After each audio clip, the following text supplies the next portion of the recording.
الحمد لله نحمده ونستعينه ونستغفره ونعوذ بالله من شرور أنفسنا ومن سيئات أعمالنا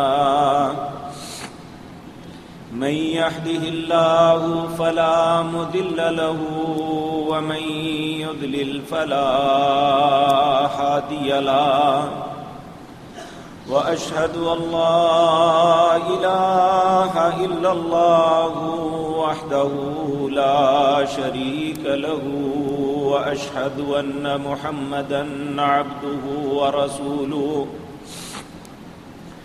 أما بعد فإن خير الحديث كتاب الله وخير الحدي حدي محمد صلى الله عليه وسلم وشر الأمور محدثاتها وكل محدثة بدعة وكل بدعة ضلالة وكل ضلالة في النار رب اشرح لي صدري ويسر لي أمري واحلل عقدة من لساني يفقهوا قولي اللهم انفعنا بما علمتنا وعلمنا ما ينفعنا وزدنا علما رب أوزعني أن أشكر نعمتك التي أنعمت علي وعلى والدي وأن أعمل صالحا ترضاه وأصلح لي في ذريتي إني تبت إليك وإني من المسلمين أعوذ بالله السميع العليم من الشيطان الرجيم بسم الله الرحمن الرحيم وسيق الذين اتقوا ربهم إلى الجنة زمرا حتى إذا جاءوها وفتحت أبوابها وقال لهم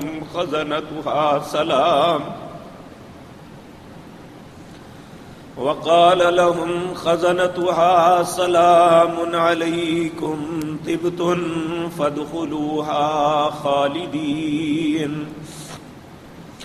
وقالوا الحمد لله الذي صدقنا وعده وأورثنا الأرض نتبوأ من الجنة حيث نشاء فنعم أجر العاملين وترى الملائكة حافين من حول العرش يسبحون بحمد ربهم وقضي بينهم بالحق وقيل الحمد لله رب العالمين.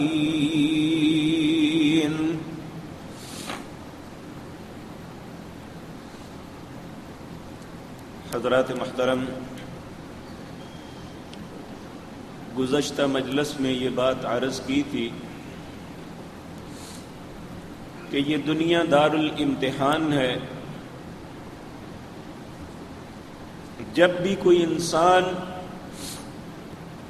اس دنیا کے امتحان میں کامیابی حاصل کرتا ہے، اللہ ان خوش نصیبوں میں ہمیں بھی شامل فرما لے، تو اس کا نتیجہ بالآخر جنت ہے جو اللہ رب العزت نے اپنے بندوں کے لیے تیار کی ہے. نبی مکرم جناب محمد الرسول اللہ صلی اللہ علیہ وسلم نے جو جنت کی صفات بیان کی ہیں ان میں سے چند ایک آپ کے سامنے عرض کر چکا ہوں کہ نبی مکرم صلی اللہ علیہ وسلم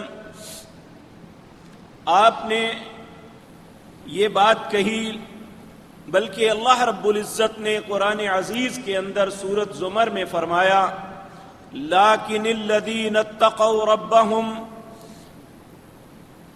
لهم غرف من فوقها غرف مبنیۃ تجری من تحتها الانہار وعد اللہ لا یخلف اللہ المیعاد۔ اللہ فرماتے ہیں لیکن وہ لوگ جنہوں نے تقوی اختیار کیا، جن کے دل میں خوف خدا تھا، اللہ سے ڈرتے ہوئے اپنی زندگی بسر کرتے رہے، لہم غرف، اللہ نے اس کے لیے جنت میں بالا خانے بنائے ہیں، من فوقہا غرف، اور اللہ نے بالا خانوں کے اوپر پھر بالا خانے بنائے ہیں، مبنیۃ تجری من تحتها الانہار، ان بالا خانوں کے نیچے نہریں بہتی ہیں، وعد اللہ، لوگوں یہ اللہ کا وعدہ ہے جو دنیا کے امتحان میں کامیاب ٹھہرا، جس نے اللہ کے حکم کے مطابق اپنی زندگی بسر کی، جو حرام و حلال کی تمیز کرتا رہا، اللہ کے فرائض کو ادا کرتا رہا، اللہ فرماتے ہیں وعد اللہ، اللہ کا اس کے ساتھ وعدہ ہے، لا یخلف اللہ المیعاد، اور یہ بات یاد رکھو اللہ اپنے وعدوں کے خلاف کبھی نہیں کیا کرتا۔ تو اب ہماری پاس یہ بات ہے کہ ہم اللہ کے وعدے کو جو اللہ نے ہمارے لیے کیا ہے تو ہم ان وعدوں کو پورا کریں تاکہ اللہ بھی اپنا وعدہ پورا کرے۔ سیدنا معاذ بن جبل رضی اللہ تعالی عنہ سے روایت ہے صحیح بخاری کے اندر، نبی کریم صلی اللہ علیہ وسلم نے کہا معاذ مجھے بتاؤ اللہ کا بندوں پہ کیا حق ہے اور بندوں کا اللہ پہ کیا حق ہے؟ حضرت معاذ کہنے لگے اللہ ورسولہ اعلم، اللہ اور اس کے رسول جانتے ہیں، مجھے تو پتہ نہیں کہ ہمارا حق کیا ہے کہ ہم اللہ کا کیا حق ادا کرنا ہے، پھر اللہ پہ کیا حق ہے؟ تو نبی کریم صلی اللہ علیہ وسلم نے فرمایا اللہ کا بندوں پہ یہ حق ہے کہ بندے اس کی صرف عبادت کریں، اس کے ساتھ کسی کو شریک نہ ٹھہرائیں، اور اگر کوئی انسان صرف اللہ کی عبادت کرتا ہے، اللہ کی اطاعت کرتا ہے، اللہ کے حکموں کے مطابق زندگی بسر کرتا ہے، پھر اللہ پہ یہ حق ہو جاتا ہے کہ اللہ اسے عذاب نہ کرے بلکہ اپنی جنتوں کا وارث بنائے۔ اللہ ہمارا نصیب بھی ایسا کر دے۔ سیدنا ابو ہریرہ رضی اللہ تعالی عنہ فرماتے ہیں، صحیح بخاری کے اندر حدیث ہے، آپ نے فرمایا قال رسول اللہ صلی اللہ علیہ وسلم، اللہ کے رسول صلی اللہ علیہ وسلم نے ارشاد فرمایا اللہ اعددت لعباد الصالحین، اللہ رب العزت نے اپنے نیک بندوں کے لیے جو جنت بنائی ہے، ما لا عین رأت، کسی آنکھ نے ایسا منظر دیکھا نہیں، ولا اذن سمعت، کسی کان نے وہ سنا نہیں، ولا خطر علی قلب بشر، کسی دل کے اندر وہ کھٹکا پیدا نہیں ہوا۔ پھر آپ نے فرمایا اگر اس کی بھی تفصیل چاہیے تو سورۃ سجدہ کی یہ آیت پڑھ لو، فلا تعلم نفس ما اخفی لهم من قرۃ اعین، لوگوں کوئی جان، کوئی شخص نہیں جانتا کہ اللہ نے تمہاری آنکھوں کی ٹھنڈک کیا تیار کر کے رکھی ہے، کیا تیار کی ہے۔ سیدنا ابو سعید خدری، سیدنا ابو ہریرہ رضی اللہ تعالی عنہ ایک دوسرے موقع پر رسول اللہ سے یہ بات سن کے یہ فرماتے ہیں، رسول اللہ صلی اللہ علیہ وسلم نے ارشاد فرمایا ینادی منادن، لوگوں قیامت کے دن ایک منادی کرنے والا ندا کر کے اللہ کے نیک بندوں کو کہے گا جو صالحین ہیں، جو کامیابی سے ہمکنار ہو گئے، جو اللہ رب العزت کی اطاعت کرتے رہے، ان کے لیے یہ ندا دے گا ان لکم ان تصحوا فلا تسقموا ابدا، لوگوں آج کے بعد تم ہمیشہ تندرست رہو گے، تمہیں کبھی کوئی بیماری نہیں آئے گی۔ پھر دوسرا منادی کرنے والا یہ کہے گا وَإِنَّ لَكُمْ أَن تَحْيُوا فَلَا تَمُوتُوا أَبَدًا، اب تمہیں ہمیشہ کی زندگی مل گئی، تمہیں کبھی موت نہیں آئے گی۔ پھر تیسرا کہے گا وَإِنَّ لَكُمْ أَن تَشِبُّوا فَلَا تَحْرَمُوا، لوگوں تمہیں ہمیشہ کے لیے نواز دیا گیا ہے، یہ ساری نعمتیں ہمیشہ کے لیے ہے، تم پہ کبھی زوال نہیں آئے گا، تم سے کبھی نہیں چھینی جائے گی۔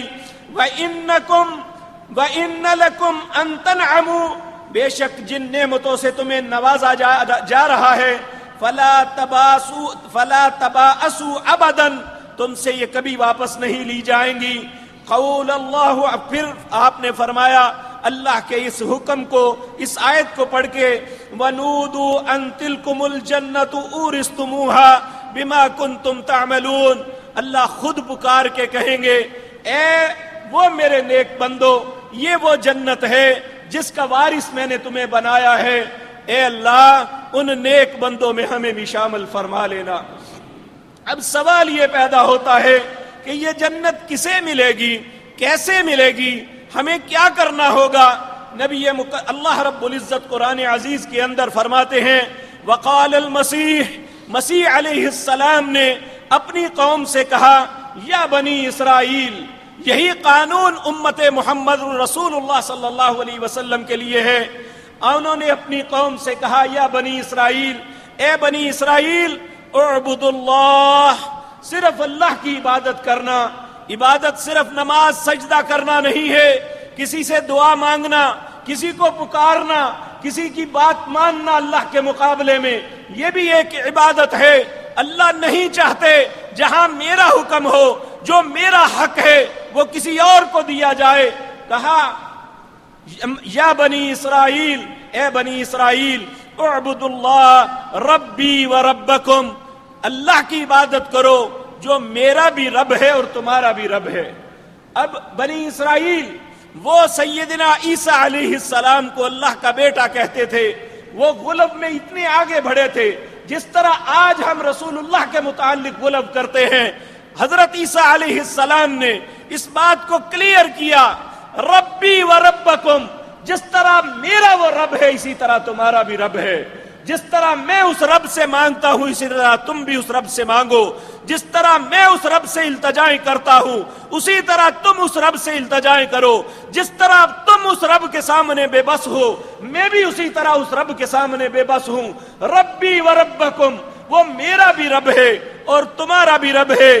انہو من یشرک باللہ، یاد رکھو جس نے اللہ کے ساتھ کسی کو شریک ٹھہرایا، اللہ کے ساتھ کسی اور کو کچھ سمجھا، کسی اور کو کسی ملکیت کا مالک سمجھا، کسی اور کو مشکل کشا تصور کیا، کسی اور کو حاجت روا سمجھا،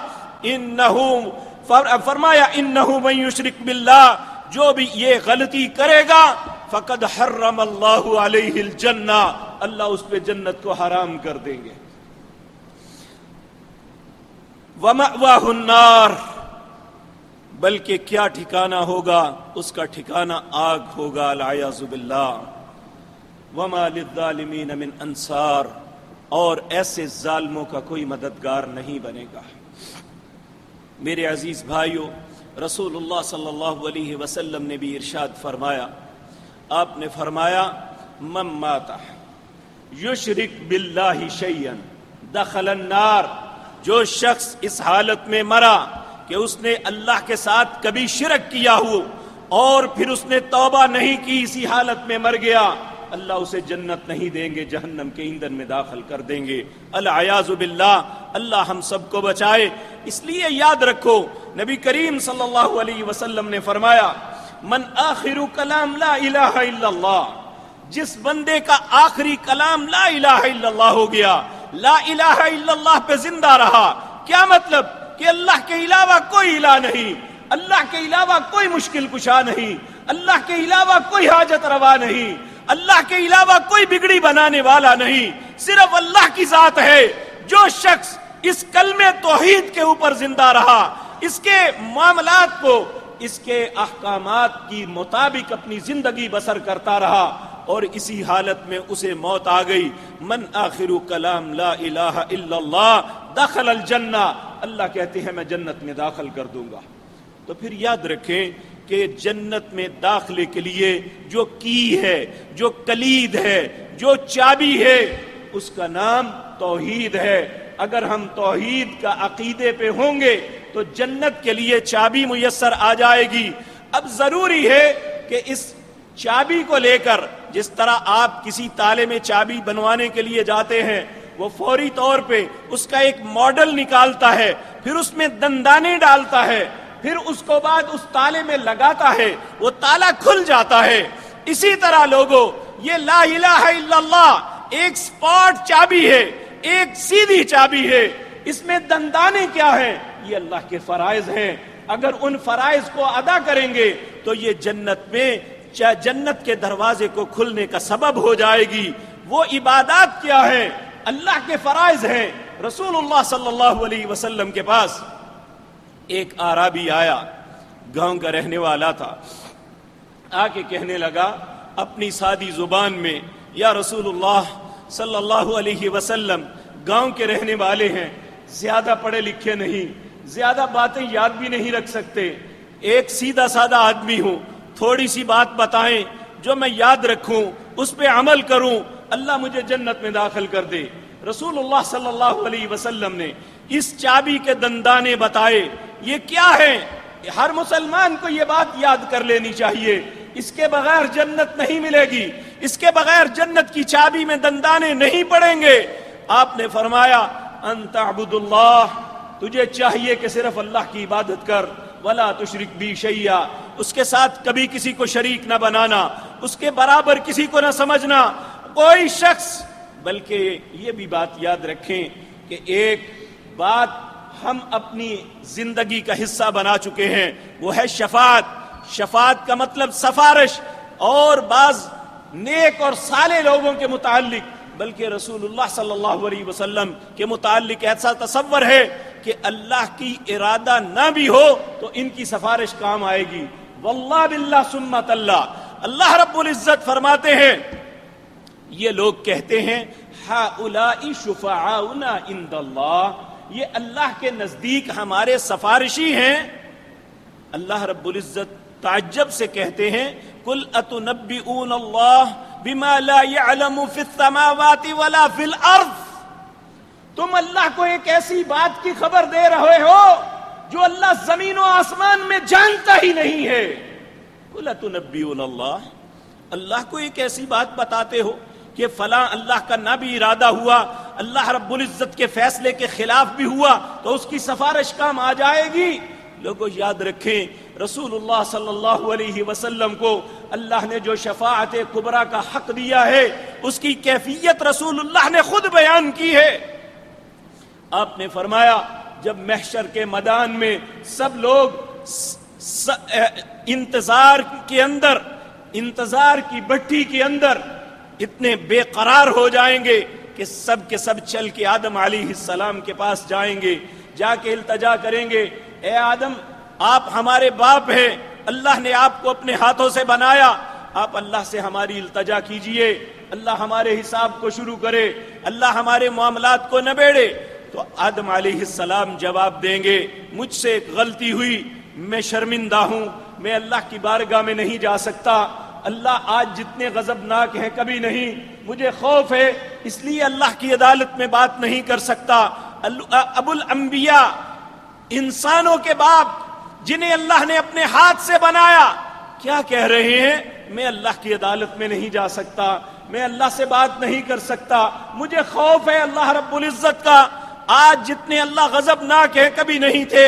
پھر سب لوگ وہ کہیں گے نوح علیہ السلام کے پاس جاؤ، وہ آدم ثانی ہیں، دوبارہ اللہ نے انسانیت کو ان سے پھر شروع کیا تھا، نوح علیہ السلام کے پاس جائیں گے، نوح علیہ السلام بھی کہیں گے آج جتنے اللہ غضبناک ہیں کبھی نہیں تھے، میں اللہ کے حضور جا کے بات نہیں کر سکتا، میں نے تو ایک بیٹے کی بات کی تھی، اللہ نے کہا تھا انی اعوذک ان تکون من الجاہلین، اے نوح اگر دوبارہ مجھے کہا تو میں نبیوں سے نکال کے جاہلوں میں کھڑا کر دوں گا، میں ساری اولاد کی کیسے سفارش کر سکتا ہوں، میں نہیں جا سکتا۔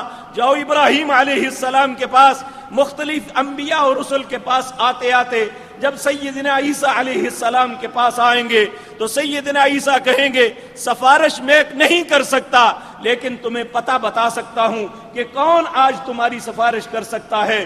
جاؤ احمد کے پاس، جاؤ محمد کے پاس صلی اللہ علیہ وسلم، سب لوگ، ساری مخلوق، ساری انسانیت اللہ کے پیارے حبیب جناب محمد الرسول اللہ کی خدمت میں حاضر ہوگی، آپ سے عرض کرے گی اے اللہ کے پیارے رسول صلی اللہ علیہ وسلم، آپ اللہ کے حبیب ہیں، اللہ کے حضور ہماری سفارش کیجئے۔ آپ کہیں گے ہاں میں تمہاری سفارش کرتا ہوں۔ اور اب سفارش کا انداز دیکھیں کہ اللہ کی ذات کے بعد اس کائنات کے اندر رسول اللہ سے افضل کوئی ذات نہیں ہے۔ سب سے زیادہ افضل، سب سے زیادہ مطہر، سب سے زیادہ پاکیزہ، سب سے زیادہ اللہ کے محبوب اب سفارش کے لیے جا رہے ہیں۔ رسول اللہ خود فرماتے ہیں کہ جب میں جاؤں گا اللہ کے عرش کے نیچے پہنچوں گا، بات نہیں کر سکوں گا، اللہ کے عرش کے نیچے سجدے میں گر جاؤں گا، 7 دن اور 7 راتیں سجدے میں پڑا رہوں گا۔ میں اللہ کی وہ تعریفات کروں گا، اللہ کی وہ تسبیحات کروں گا جو آج مجھے نہیں آتی، اللہ میرے دل میں القاء کریں گے، میں ان تعریفات کے ساتھ اللہ کی تسبیح کروں گا، اللہ کی تحمید کروں گا، اللہ کی بڑی بزرگی بیان کروں گا۔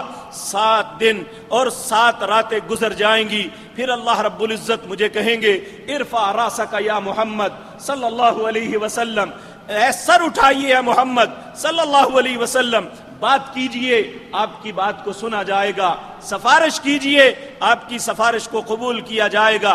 تو رسول اللہ صلی اللہ علیہ وسلم اللہ سے کیا کہیں گے؟ مالک تیری مخلوق بے اطمینانی میں ہے، اے اللہ ان کا حساب شروع کر دے۔ تو رسول اللہ کی اس سفارش سے امتحان شروع ہوگا۔ تو میرے عزیز بھائیوں، یہ تصور رکھنا یہ بھی ایک شرک ہے کہ اللہ کے ارادے کے خلاف دنیا میں کوئی کر سکتا ہے۔ کائنات کے اندر کوئی بھی نہیں جو اللہ کے ارادے کے خلاف کر سکے۔ یاد رکھیں جب یہ خباثت آ گئی تو انسان جنت سے محروم ہو جائے گا۔ تو اللہ کے نبی صلی اللہ علیہ وسلم نے اس اعرابی کو، اس گاؤں کے آدمی کو یہ کہا انت عبد اللہ، تمہیں چاہیے کہ عبادت صرف اللہ کی، ولا تشرک بی شیئا، اللہ کے ساتھ کبھی کسی کو شریک نہیں ٹھہرانا۔ پھر فرمایا دن اور رات میں 17 رکعتیں تم پہ فرض ہیں، ان 17 رکعتوں کو ادا کرنا ہر صورت ہے، اس کے علاوہ جنت نہیں ہے۔ اور اس نے کہا کیا اس کے علاوہ بھی مجھ پہ کوئی نماز ہے؟ آپ نے فرمایا اگر پڑھو گے تو وہ نفل ہے، وگرنہ یہ تمہارے لیے کافی ہے۔ پھر اس نے سوال کیا اے اللہ کے پیارے رسول مجھ پہ کوئی اور بات بھی ہے؟ آپ نے فرمایا ہاں، اگر تیری زندگی میں روزے آتے ہیں، سال میں 1 مہینہ روزوں کا فرض ہے، وہ لازمی رکھنے ہیں۔ کہنے لگا اس کے علاوہ بھی مجھے روزے رکھنے ہیں؟ آپ نے فرمایا اگر رکھو گے تو وہ نفل ہیں، وگرنہ تیرے لیے یہی کفایت کریں گے۔ پھر اس نے کہا مجھ پہ کچھ اور بھی ہے؟ آپ نے فرمایا اگر مال اللہ نے دیا ہے تو 40 میں سے 39 اپنے پاس رکھنا، ایک اللہ کے رستے میں دے دینا۔ کہنے لگا کیا اس کے علاوہ بھی مجھے کچھ دینا ہے؟ آپ نے فرمایا اگر دو گے تو وہ زائد نفل ہوگا، اگر نہیں دو گا تو تیرے لیے یہی کفایت ہے۔ پھر اس نے ابھی حج فرض نہیں ہوا تھا، پھر اس نے کہا کچھ اور؟ آپ نے فرمایا مسلمانوں کے ساتھ خیر خواہی کرنا۔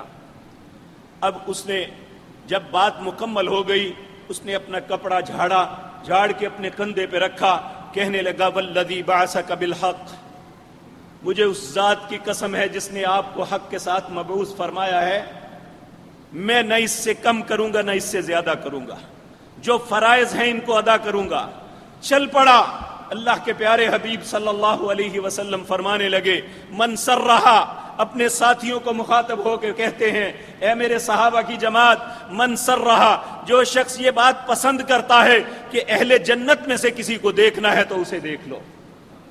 اگر یہ اس طرح کرے تو میرے عزیز بھائیوں، یہ دونوں باتیں قرآن کی آیات، رسول اللہ کے فرامین ہمیں یہ بات بتلاتے ہیں کہ اگر جنت میں داخل ہونا ہے تو اس کے لیے 2 چیزیں ضروری ہیں۔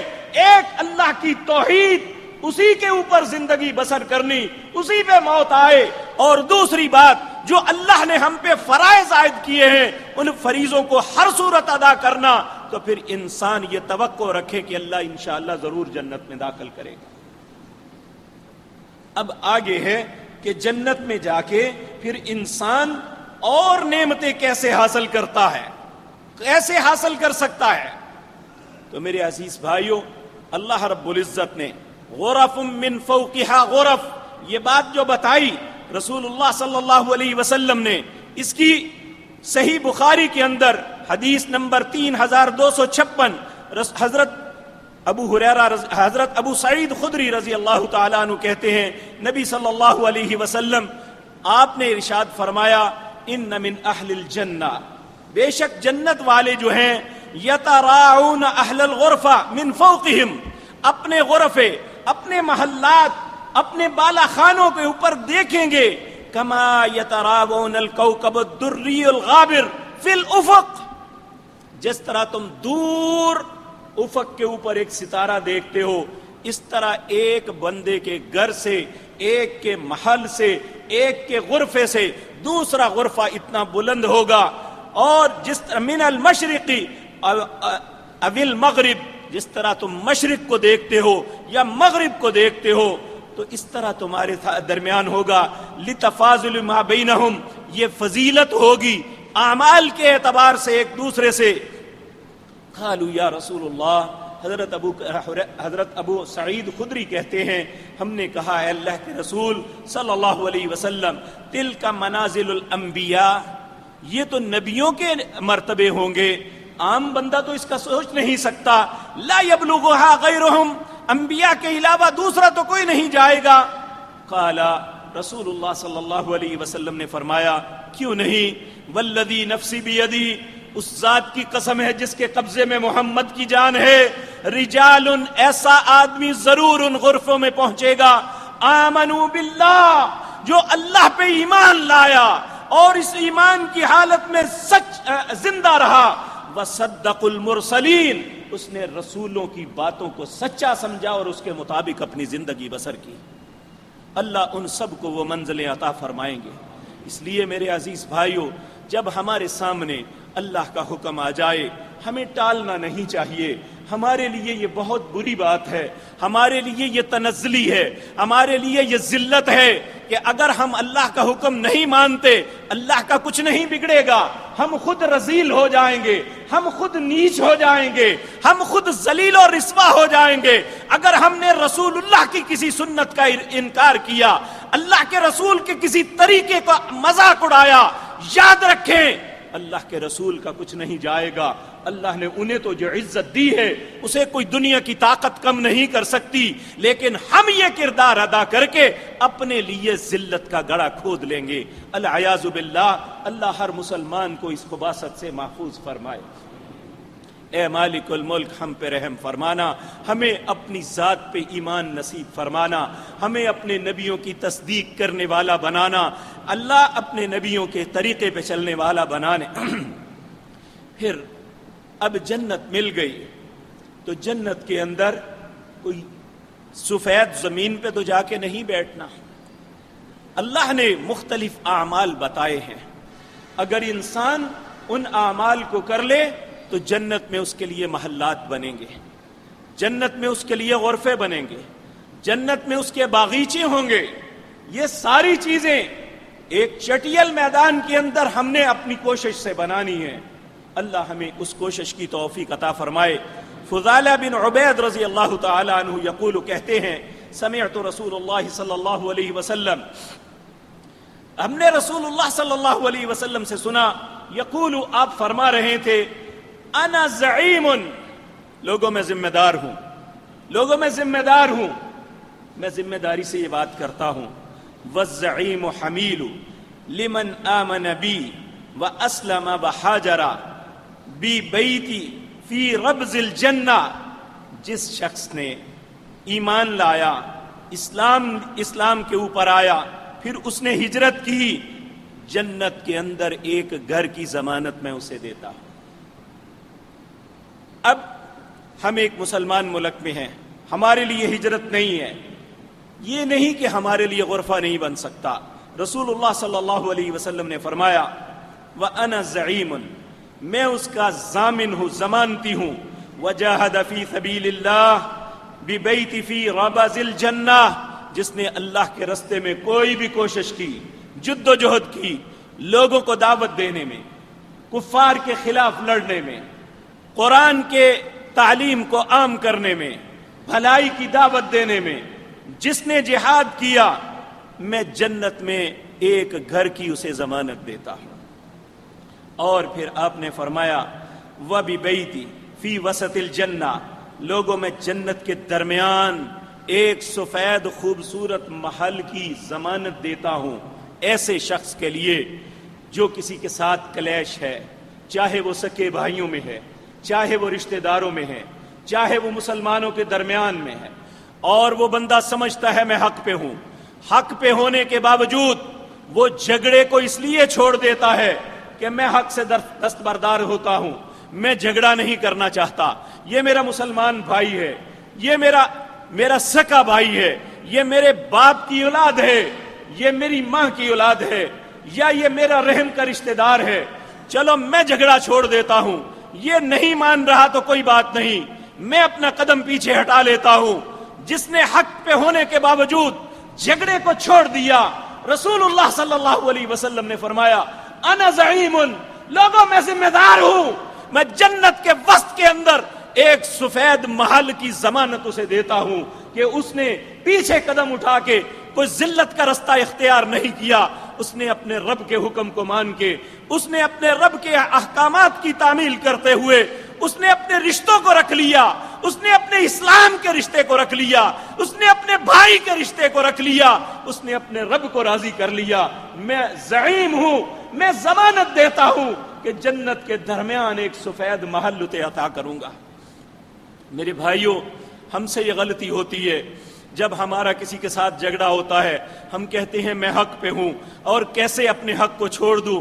اس میں کوئی شک نہیں، آپ اپنا حق لے سکتے ہیں، آپ جرمدار نہیں ہیں، آپ پہ کوئی جرم نہیں ہے، آپ مجرم نہیں بنیں گے اگر اپنا حق لے لیں، لیکن اگر آپ صرف جھگڑے کو اس لیے چھوڑ دیں، اپنے حق سے وڈرا ہو جائیں کہ کوئی بات نہیں ہے، جھگڑا ختم ہونا چاہیے، بھائی ملنا چاہیے، رشتہ دار ملنا چاہیے، مسلمان کو مسلمان سے ملنا چاہیے، تو آقا علیہ السلام نے کہا آج تو ممکن ہے ہمارا جھگڑا چند ہزار پہ، چند لاکھ پہ، چند کروڑ پہ ہو، ایک مکان یا دو مکانوں پہ ہو، جو دنیا میں چھوٹے سے مرلوں میں ہوگا۔ لوگوں، اللہ کے رسول صلی اللہ علیہ وسلم جنت کے جس گھر کی ضمانت دیتے ہیں وہ جنت کے وسط کے اندر سفید محل ہوگا، دنیا میں ایسا کسی بادشاہ کا محل نہیں ہوگا۔ تو مجھے بتائیں، قدم کو پیچھے اٹھا لینے میں، اپنے رشتوں کو رکھ لینے میں زیادہ بہتری ہے یا ان کے ساتھ جھگڑنے میں زیادہ بہتری ہے؟ اللہ اس بات کی مجھے اور آپ کو سمجھ نصیب فرمائے۔ اسی طرح میرے عزیز بھائیوں، حضرت ابی مالک اشعری رضی اللہ تعالیٰ عنہ فرماتے ہیں کہ نبی کریم صلی اللہ علیہ وسلم کہ آپ نے ارشاد فرمایا ان فی الجنت غرفۃ، جنت کے اندر ایک ایسا محل ہے یرا ظاہرہا فی باطنہا، اس کا ظاہر، اس کا باطن، جس طرح ظاہر میں اس کا فیس نظر آتا ہے، اس کی ہر چیز اندر سے بھی نظر آتی ہے، وباطنہا من ظاہرہا، اور اس کا اندر جو ہے اس کے فیس سے زیادہ، اس کے ماتھے سے زیادہ خوبصورت ہے۔ اعد اللہ لمن اطعم طعاما، اللہ نے یہ گھر اس کے لیے بنایا ہے جو غریبوں کو کھانا کھلاتا ہے، جو اپنے رشتہ داروں کو کھلاتا ہے، صرف لوگوں کے مالوں پہ نظر نہیں رکھتا، وہ اپنی پاکٹ سے کسی کو کھلانے کی کوشش کرتا ہے، وہ لوگوں کے ہر طرف ہر وقت لوگوں پہ للچائی ہوئی نظریں نہیں رکھتا، بلکہ اعدہ اللہ لمن اطعم الطعام، یہ اس کے لیے ہے جو لوگوں کو کھانا کھلاتا ہے۔ دوسری صفت فرمایا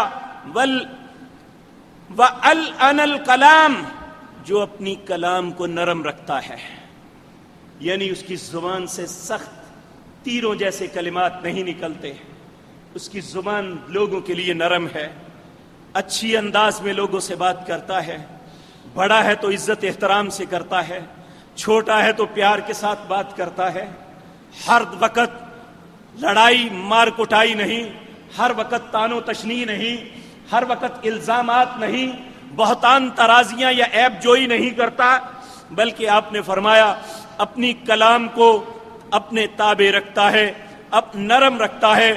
فرمایا الصیام وتابع الصیام، اور روزے رکھتا ہے۔ یعنی کوشش کرتا ہے کہ وہ فرائض کے علاوہ دوسرے روزے رکھیں، جس طرح رسول اللہ صلی اللہ علیہ وسلم ہر سوموار اور جمعرات کے دن روزہ رکھتے۔ آپ نے فرمایا ان دنوں اللہ کے ہاں اعمال پیش ہوتے ہیں، میں چاہتا ہوں جب میرے اعمال اللہ کی بارگاہ میں پیش ہوں تو میں روزے کی حالت میں ہوں۔ پھر آپ نے اسی طرح فرمایا جو شخص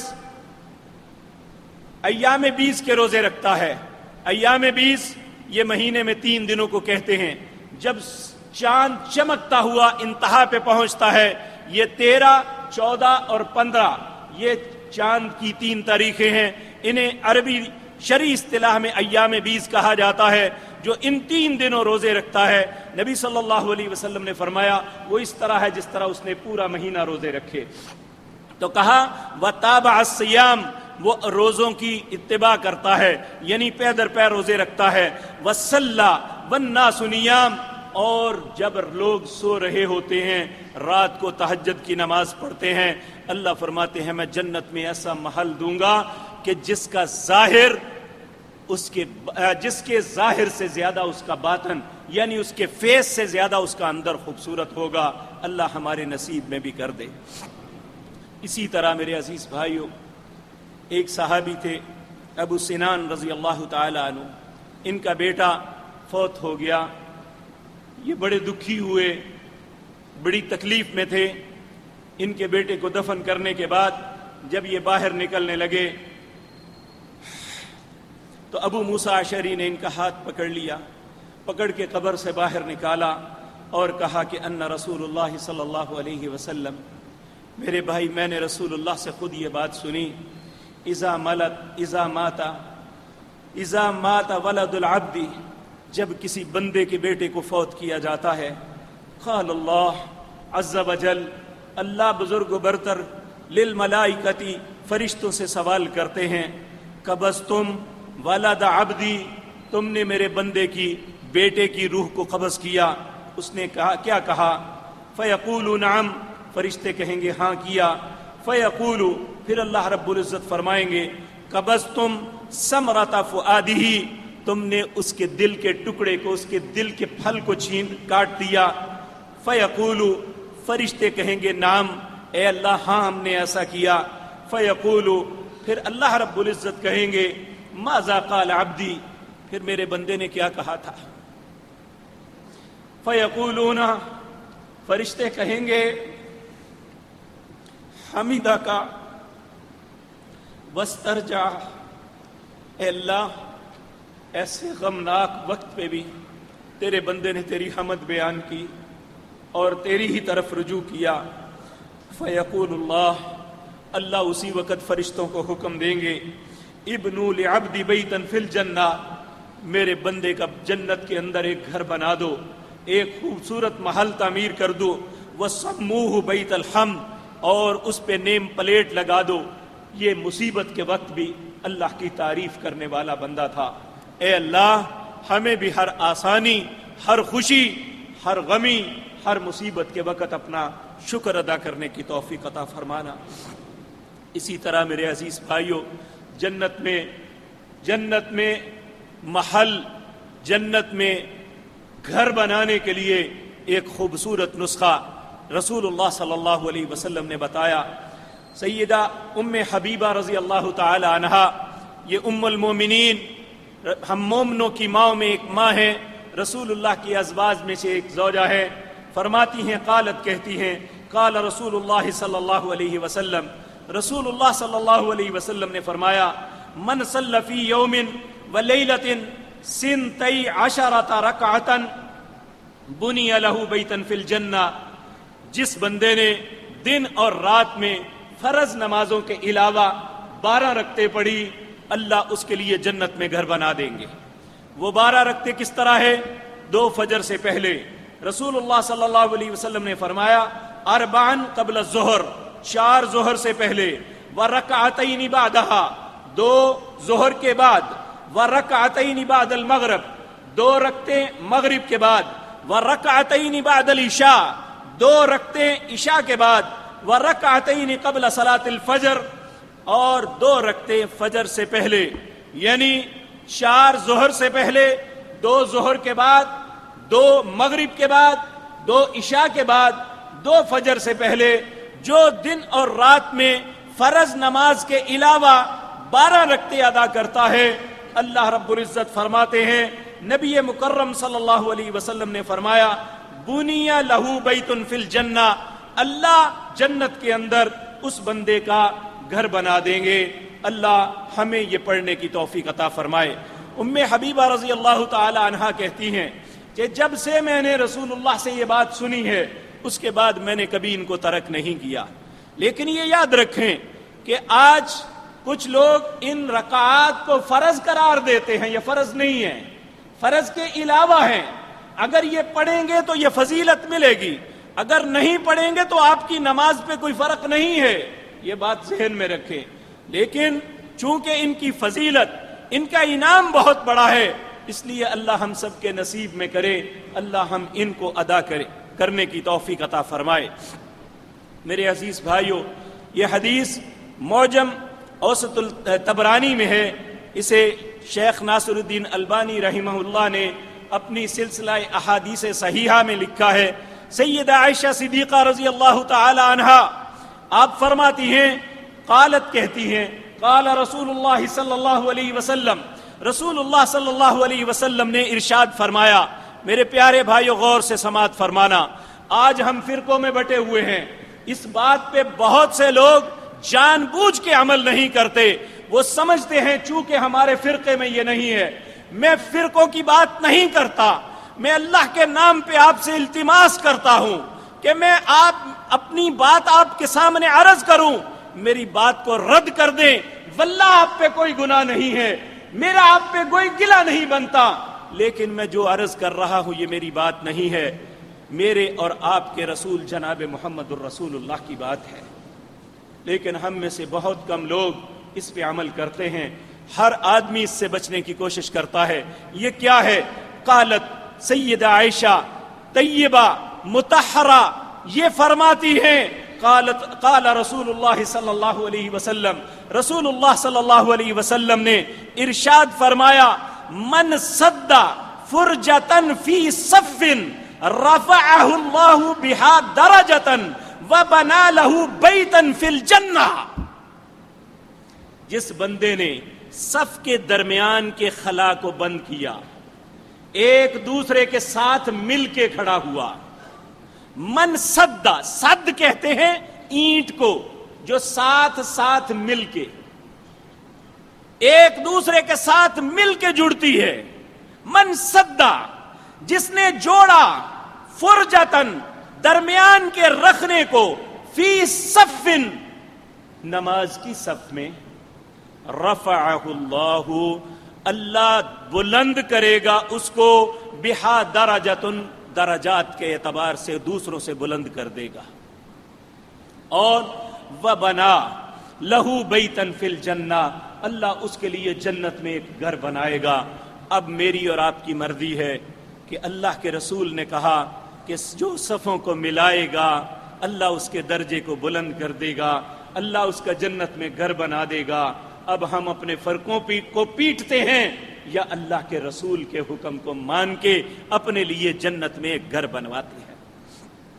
اسی طرح میرے عزیز بھائیوں، نبی کریم صلی اللہ علیہ وسلم مسند احمد میں روایت ہے، اسے شیخ ناصر الدین البانی رحمہ اللہ نے اپنی سلسلہ احادیث صحیحہ میں لکھا ہے۔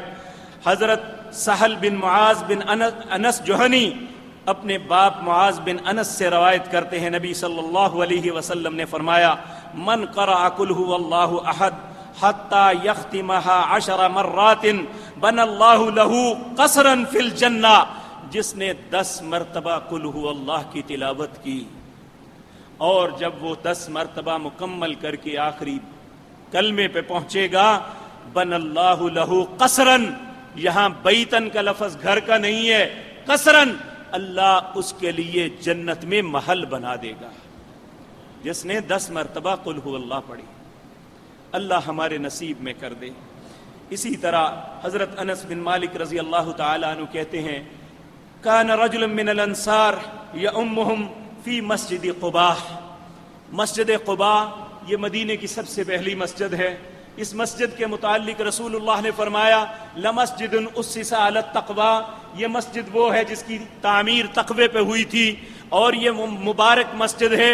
رسول اللہ صلی اللہ علیہ وسلم نے فرمایا جو دن سوار یا پیدل اس مسجد میں آیا، اس نے 2 رکعتیں پڑھی، اللہ اسے کامل عمرے کا ثواب عطا فرمائیں گے۔ اس مسجد کے امام تھے ایک انصاری صحابی، ان کی عادت یہ تھی کہ ہر رکعت میں سورۃ فاتحہ کے بعد یا قل ہو اللہ آغاز پہ پڑھتے اور پھر کوئی دوسری آیات کی تلاوت کرتے، یا ان کی عادت تھی کہ پہلے آیات پڑھتے آخر میں قل ہو اللہ پڑھتے، ہر رکعت میں اسی طرح کرتے تھے۔ لوگوں نے اعتراض کیا کہ بھئی یہ کیا آپ نے کام پکڑا ہے، یا پہلے قل ہو اللہ پڑھتے ہو یا بعد میں قل ہو اللہ پڑھتے ہو، کیوں ایسا کرتے ہو؟ ہم اللہ کے رسول سے آپ کی شکایت کریں گے۔ انہوں نے کہتے ہیں وَكَرِهُ، انہوں نے اس بات کو برا جانا، وَأَن يُؤَمَّهُمْ غَيْرُهُ، اور یہ مشورہ کیا کہ اسے امامت سے ہٹا دیں، دوسرا امام رکھیں، اس نے کیا کام پکڑا ہوا ہے کہ ہر رکعت میں قل ہو اللہ پڑھتا ہے۔ فلما اتاہم النبی صلی اللہ علیہ وسلم، یہ شکایت لے کے قباء کے مقتدی رسول اللہ صلی اللہ علیہ وسلم کے پاس حاضر ہوئے، اخبروہ، اور انہیں اخبروہ الخبر، انہیں اس بات کی خبر دی کہ ہماری مسجد میں یہ کیا ہو رہا ہے دیکھیں۔ فقال، رسول اللہ صلی اللہ علیہ وسلم نے انہی میں وہ امام تھے، یا فلان، اسے کہا او فلان ادھر آؤ، ما یمنعک ان تفعل ما یامرک بہ، مجھے بتا یہ کیوں کرتا ہے، کس نے تجھے حکم دیا ہے ایسا کر؟ وما یحملک علی لزوم هذه السورۃ فی کل رکعۃ، تو نے ہر رکعت میں لازم بنا لیا ہے کہ اس سورت کو پڑھتا ہے۔ فقال، وہ شخص کہنے لگا اے اللہ کے رسول صلی اللہ علیہ وسلم، یہ سورۃ التوحید ہے، اس میں اللہ کی وحدانیت، اللہ رب العزت کی پہچان کروائی گئی ہے۔ اے اللہ کے رسول میں اس سورت سے محبت کرتا ہوں اس لیے ہر رکعت میں پڑھتا ہوں۔ فقال رسول اللہ صلی اللہ علیہ وسلم، اللہ کے رسول صلی اللہ علیہ وسلم نے انہیں کہا اس امام کو تم ہٹا نہیں سکتے، حبک ایاہ ادخلک الجنہ، تیری اس سورت سے محبت کی وجہ سے اللہ تجھے جنت میں داخل کر دے گا۔ تو اللہ ہمیں بھی اس کی محبت نصیب فرمائے۔ تو یہ اور بھی بے شمار باتیں ہیں، اسی لیے مسلمان کی ملاقات کے لیے جانا صرف اللہ کی رضا کے لیے، کہ آدمی یہ سوچے کہ یہ میرا مسلمان بھائی ہے اور یہ نیک آدمی ہے اور اس کے ساتھ صرف ملاقات کے لیے جائے، اللہ اس کے لیے جنت میں گھر بناتے ہیں۔ اسی طرح رسول اللہ صلی اللہ علیہ وسلم نے فرمایا جو کسی مریض کی عیادت کے لیے جاتا ہے اللہ اس کے لیے جنت کا رستہ بنا دیتا ہے۔ تو یہ سارے وہ کام ہیں، اور بھی بہت سی باتیں ہیں، اللہ زندگی اور توفیق دی تو انشاءاللہ پھر کبھی عرض کروں گا۔ اللہ مجھے اور آپ کو ان اعمال کو کرنے کی توفیق عطا فرمائے۔ یاد رکھیں جنت کی کنجی توحید ہے، من آخر کلام لا الہ الا اللہ دخل الجنہ۔ حضرت عبداللہ بن عمر رضی اللہ تعالی عنہ کہتے ہیں من مات لا تشرک باللہ شیئا دخل الجنہ، جو شخص اس حالت میں مرا اس نے کبھی اللہ کے ساتھ شرک نہیں کیا وہ جنت میں ضرور جائے گا۔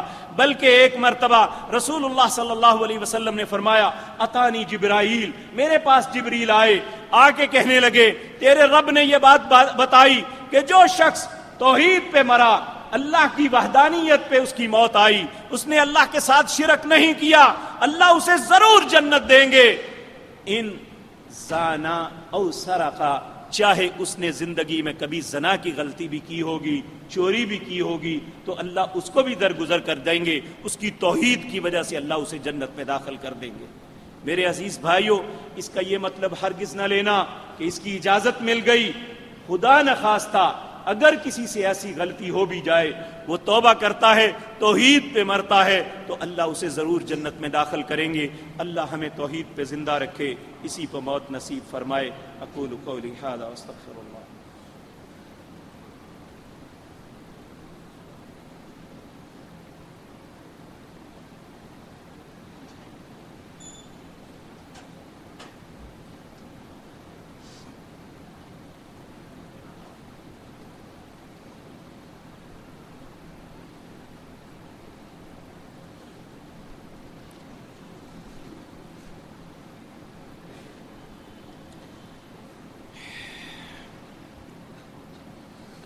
إن الحمد لله نحمده ونستعينه ونستغفره ونعوذ بالله من شرور أنفسنا ومن سيئات أعمالنا من يهده الله فلا مضل له ومن يضلل فلا هادي له وأشهد أن لا إله إلا الله وحده لا شريك له وأشهد أن محمدا عبده ورسوله اللهم صل على محمد وعلى آل محمد كما صليت على إبراهيم وعلى آل إبراهيم إنك حميد مجيد اللهم بارك على محمد وعلى آل محمد كما باركت على إبراهيم وعلى آل إبراهيم إنك حميد مجيد.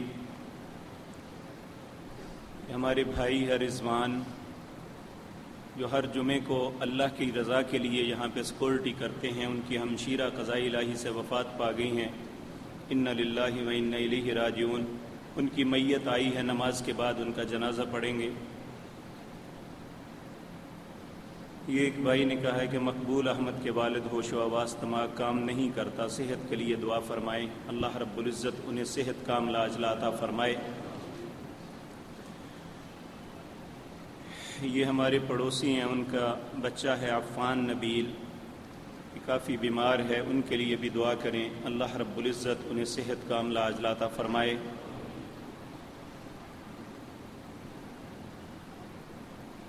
یہ ایک بھائی نے کہا کہ میری والدہ روڈ ایکسیڈنٹ میں ٹانگیں فریکچر ہو گئی ہیں، مکرم میں جمعے کے لیے آ رہی تھی. اللہ اس ماں کو صحت کاملہ عاجلہ عطا فرمائے. اللہ ہر بیمار کو شفاء کاملہ عاجلہ عطا فرمائے. اللہ سب پہ رحم فرمائے. بہت سے لوگوں نے اور بھی اپنے بیماروں کا، اپنے فوت شدگان کا تذکرہ کیا ہے. ایک بھائی نے کہا گھر میں کوئی چیز پھرتی ہے، کبھی لگتا ہے کوئی بیڈ پہ بیٹھا ہے، کبھی لگتا ہے کوئی سیڑھیاں چڑھ رہا ہے. یہ ایک وہم ہوتا ہے. بالفرض اگر خدا نخواستہ ایسا ہے بھی تو میرے پیارے بھائی سب گھر والے اپنا معمول بنا لیں. وہ اذکار جو رسول اللہ صلی اللہ علیہ وسلم صبح اور شام کرتے تھے، اگر وہ کریں تو اللہ ہر قسم کے شر سے محفوظ فرما دیں گے انشاءاللہ. آپ گھبرائیں نہیں. اللہ کے رسول صلی اللہ علیہ وسلم نے ہماری زندگی کا کوئی بھی معاملہ ایسا نہیں ہے جس کے متعلق ہماری رہنمائی نہ فرمائی ہو. آپ دیکھیں اس کی صرف ایک دعا میں آپ کو بتاتا ہوں چند لفظوں کی. نبی صلی اللہ علیہ وسلم نے فرمایا جو شخص 3 دفعہ فجر کے بعد 3 دفعہ شام کو یہ پڑھتا ہے بسم اللہ الذی لا یضر مع اسمہ شیء فی الارض ولا فی السماء وہو السمیع العلیم، اللہ دنیا اور آخرت کی ہر تکلیف اور مصیبت سے اسے نجات دے دیتے ہیں. تو جب پورے اذکار جو آپ کریں گے، ایک ایک ذکر پہ آپ جب غور کریں گے وہ ہماری حفاظت کے لیے ہی ہے. تو آپ صبح شام کے اذکار کریں، انشاءاللہ اللہ ہر چیز سے محفوظ فرما دیں گے.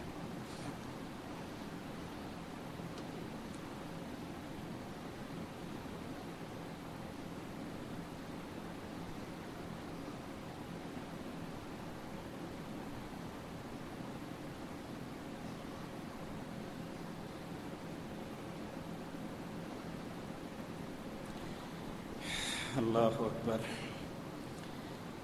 یہ ایک بھائی نے بڑا گلہ کیا ہے کہ پچھلے 15 سال سے اس مسجد میں جمعہ ادا کر رہا ہوں. آپ نے پرویز مشرف زرداری عمران خان سمیت ہر سیاستدان کو برا بھلا کہا ہے، گالیاں تک نکالی. وہ واللہ یہ آپ زیادتی فرما رہے ہیں، گالیاں میں نہیں نکالی. آج نواز شریف کی کرپشن سامنے آئی ہے، وہ نااہل تک ہوا ہے. اس کے لوگ سارا دن میڈیا پر بکواس کرتے ہیں. یہ دیکھیں آپ کیا کر رہے ہیں. جھوٹ کا ایک بازار گرم ہے. ہمارا آگ نے ان کی عزت افزائی کے لیے ایک لفظ نہیں کہا. شاید علامہ ساجد میر اور خرم دستگیر آپ سے منسلک ہیں. میں آپ سے عرض کروں میں کسی سے منسلک نہیں ہوں. جو غلط ہے وہ غلط ہے، جو صحیح ہے وہ صحیح ہے. نہ میں نے اپنی ذات کے لیے اس سٹیج کو استعمال کیا ہے، نہ کسی اور کے لیے یہ کرنے دوں گا. اگر نواز شریف جو بھی غلط کرتا رہا ہے میں اسے غلط کہا ہے انشاءاللہ، لیکن اب جو بھی ہوا ہے اس کے معاملے میں بہت سے تحفظات ہیں. وقت آنے پہ انشاءاللہ وہ سارے کھلیں گے، آپ کے سامنے آ جائیں گے. نہ انشاءاللہ میں کسی کی مخالفت میں ہوں نہ کسی کی موافقت میں ہوں۔ اس لیے کچھ یہ ہے کہ کچھ میرے ساتھی مجھے اصرار کر رہے ہیں کہ آپ اس معاملے میں نہ گفتگو کریں، تو میں اس معاملے میں خاموش ہی رہتا ہوں۔ عرصہ دراز سے میں کسی بات کو نہیں کیا۔ بہرحال جس شخص نے بھی کرپشن کی ہے یا وہ کر رہا ہے، نہ تو وہ اللہ کی عدالت سے بری ہے اور دنیا میں بھی ذلت اس کا مقدر بنے گی۔ یہ کیا ہوا ہے، کس طرح ہوا ہے، میں معافی چاہتا ہوں۔ اس ہفتے میں کچھ بھی نہیں سوچ سکا۔ میری والدہ کی طبیعت نہیں ٹھیک تھی، پچھلے جمعے آپ سے التماس کی تھی دعا کے لیے، اللہ کا فیصلہ آ گیا، اتوار کے دن وہ ہمیں ہمیشہ کے لیے چھوڑ کے چلی گئی۔ جن لوگوں نے ان کے جنازے میں شرکت کی، انفرادی یا اجتماعی طور پہ ان کے لیے دعا کی یا تعزیت کے لیے تشریف لائے، میں ان کا شکر گزار ہوں، ان کے لیے دعا گو ہوں۔ اللہ انہیں ہمیشہ اپنی رحمتوں میں رکھے۔ اور آج آپ سے بھی التماس کرتا ہوں کہ میری والدہ محترمہ کے لیے دعا کریں۔ الحمدللہ یہ اطمینان ہے کہ اللہ نے حسن خاتمہ دیا، فجر کی نماز پڑھی، قرآن پڑھتے رہے، اشراق کی نماز پڑھنے کے بعد اپنے خالق کی طرف چلے گئے۔ الحمدللہ اس بات پہ اطمینان ہے، لیکن کوئی بھی شخص دعاؤں سے مستغنی نہیں ہے۔ میری آپ سے التجا ہے کہ میری ماں کے لیے ضرور اپنی دعاؤں میں یاد رکھیں کہ اللہ ان کی اگلی منزلوں کو آسان کر دے، اللہ میرے بابا اور میری ماں کو جنت میں اکٹھا فرما دے، اللہ ان کے لیے ان کی قبر کو جنت کے باغیچوں میں سے ایک باغیچہ بنا دے۔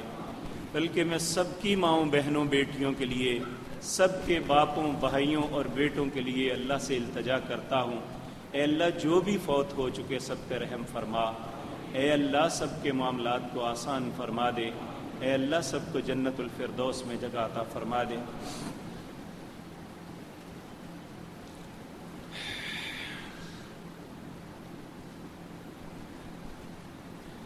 ایک بھائی نے کہا ہے کسی شخص کو نبی خواب میں زیارت ہو تو خواب میں نبی اکرم اس کو کوئی حکم دیں، اس کا شریعت میں کیا حکم ہے؟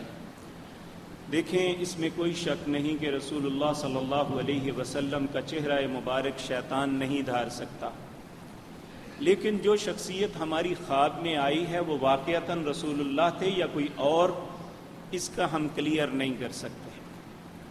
اگر تو وہ کسی اچھی بات کا حکم ہے تو پھر اس پہ عمل ضرور کرنا چاہیے، تو اگر خدا نخواستہ کسی ایسی بات کا حکم ہے جس کا شریعت میں کوئی ہمیں ثبوت نہیں ملتا تو پھر اس کی پابندی ضروری نہیں۔ یہ بھائی نے پوچھا ہے صبح شام کے اذکار کس وقت کرنے چاہیے؟ قبل طلوع الشمس و قبل غروبها، یہ قرآن میں آتا ہے، وہ غروب ہونے سے پہلے اور سورج طلوع ہونے سے پہلے، آپ چاہے فجر سے پہلے کریں یا بعد میں۔ اسی طرح رسول اللہ کی حدیث میں بعد صلاۃ المغرب، مغرب کی نماز کے بعد کے بھی وقت ذکر آتا ہے، تو مغرب کی نماز سے پہلے بھی شام کے اذکار کیے جا سکتے ہیں، مغرب کی نماز کے بعد بھی کیے جا سکتے ہیں۔ اسی طرح فجر کی نماز سے پہلے بھی صبح کے اذکار کیے جا سکتے ہیں، فجر کی نماز کے بعد بھی کیے جا سکتے ہیں۔